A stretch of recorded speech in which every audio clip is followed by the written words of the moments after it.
Hi everyone, my name is Lusya and I'm part of the disability provider community. Today we're discussing an important announcement that was made by National Disability Insurance Agency together with NDIS Commission regarding unethical providers.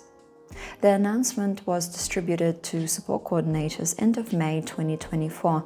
Let's shed light into what this letter addresses, as it may be very important for those of you who have not received it. So let's dive in. The main idea of the letter is to inform and remind NDIS support coordinators about their obligations and the actions being taken by the NDIA and NDIS Commission to combat unethical and illegal activities within the NDIS. The letter opens with NDIA and NDIS Commission are taking action against support coordinators who are involved in unethical and criminal activities such as theft, coercion, identity theft, and fraud. If this doesn't evoke anxiety about compliance and unjust repercussions to the service you provide, let's keep going. Aside from the general negative and threatening tone of this letter, it highlights the importance that all support coordinators, both registered and unregistered, understand their role and responsibilities and the consequences of unethical behavior to protect the integrity and sustainability of NDIS. The harmful practices mentioned in this letter include theft, illegally taking NDIS funds, coercion,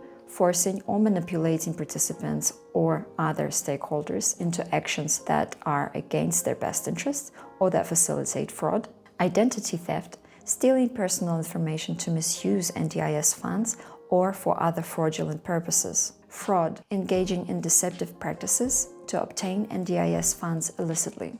Additionally, the letter also outlines specific behaviors by the support coordinators that contribute to these harmful practices. They mentioned colluding with other providers such as plan managers, health professionals, and participants by working together with others to defraud the NDIS. Facilitating rapid plan spending, encouraging or enabling participants to spend their NDIS funding quickly and then seeking reassessments for more funds without valid reasons.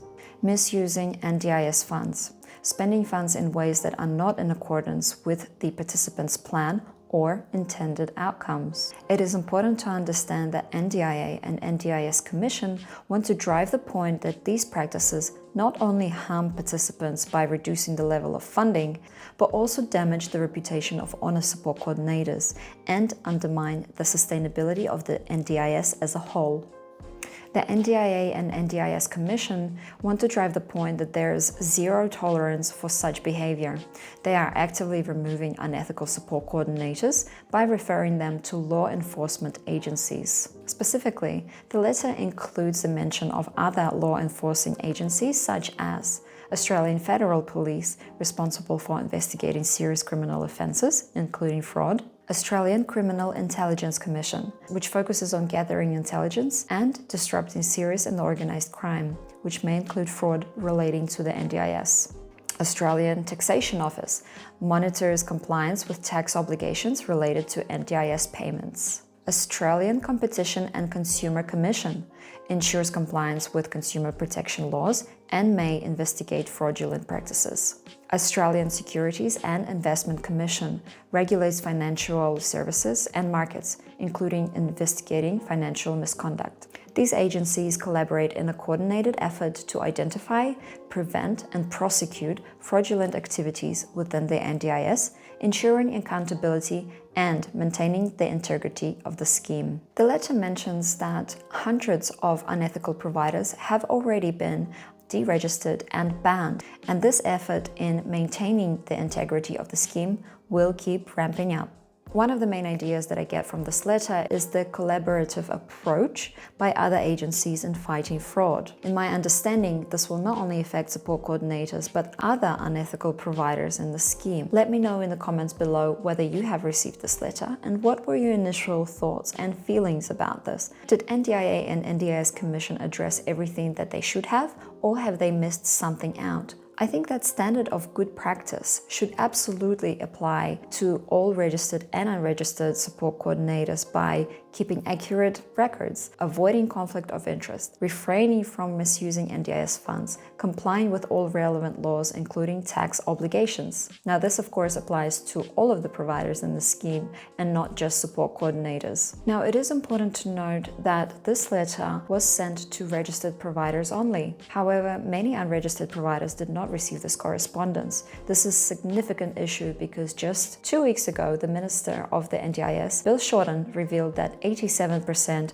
of providers are not registered. This raises crucial questions. How can we expect meaningful changes to improve the scheme when the majority of providers are left out of such important correspondence? Unregistered providers play a massive role in delivering services to participants, and they need to be equally informed and upheld to the same standards. Provider registration with NDIA is an important topic, and I will discuss this in my later videos, but for now, let's come back to the letter. Additionally, the NDIA and NDIS Commission highlight its finding that some support coordinators are facilitating rapid spending of participant plans and then requesting reassessment for more funds. This is also under close scrutiny, as they say the rapid spending is not always justified. Support coordinators do need to make sure that plan reassessment requests are genuine and are supported by proper evidence. Considering current wait times for requests being processed by NDIA being blown out of proportion, forget the 21-day callback with a plan review date. If you don't have the right evidence to support an early plan reassessment request,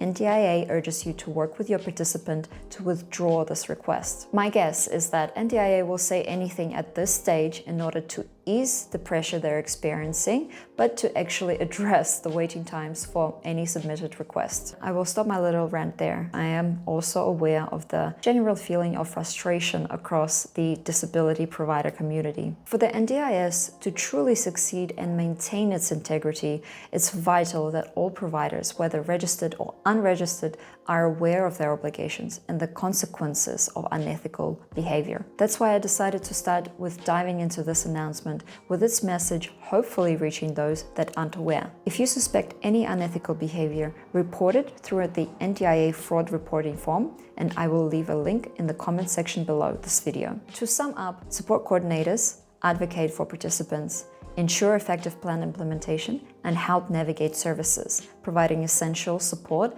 and promoting independence. Unfortunately, mainstream news often highlight instances of fraud within the NDIS, creating a perception that the scheme is an easy target for those seeking quick, unethical income, and often support coordinators are painted in bad light. This unfairly tarnishes the reputation of honest and ethical support coordinators. In my upcoming videos, I will dive into recent news and headlines relating to NDIS fraud, so be sure to subscribe and stay informed. But in all honesty, in my opinion, responsible and ethical use of NDIS funding begins with the providers. It's our duty to assist participants with disabilities who often rely on our support to navigate life and make crucial decisions. Those who exploit the system must understand 3 critical points. Firstly, there will be consequences. Secondly, NDIS funds come from taxpayers and are not free money. And thirdly, most importantly, by taking those fines fraudulently, you are taking the funds away from disabled people who actually need it. Thank you for watching, everyone.